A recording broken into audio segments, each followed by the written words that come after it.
আর একবার দেখবেন, ঠিক আছে, ওকে।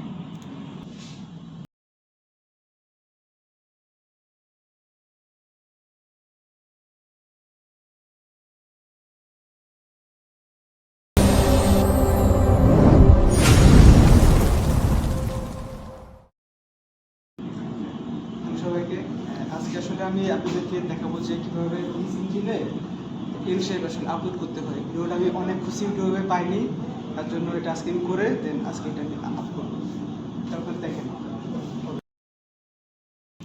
শেয়ার থেকে নেবেন ফাইলটা,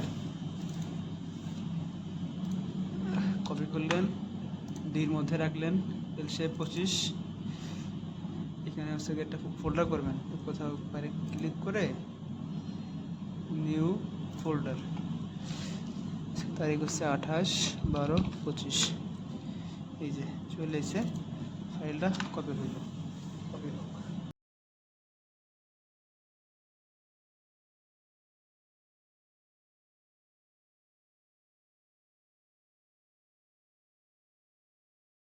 মানে এটার সাথে বংশ পরম্পরায় এটা না শিখলে এটা ইউটিউবে পাওয়া যায় না।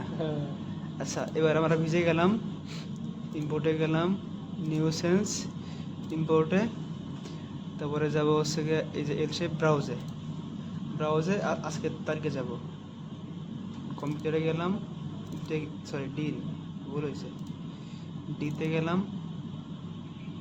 এল শেপ, আজকের তারিখ হচ্ছে 28, এটা খুঁজতে হবে 28/12, গেছে ফাইলটা open, save as, enter. Check করার আগে ফাইল অবশ্যই মানে যে থাকবে তাকে বলতে হবে, হ্যাঁ, নাহলে এটা যে ব্র্যান্ডিং হয়তো এই শোটা মানে ওদের না। তো এবারে আমরা ইন্টার দেবো এখানে, দেওয়ার পরে এখান থেকে নামটা পাল্টাতে হবে, এই যে আসছে, আবার ইন্টার দেবেন, এখানে যাবেন, আর একবার দেখবেন, ঠিক আছে, ওকে, ওকে, ঠিক আছে।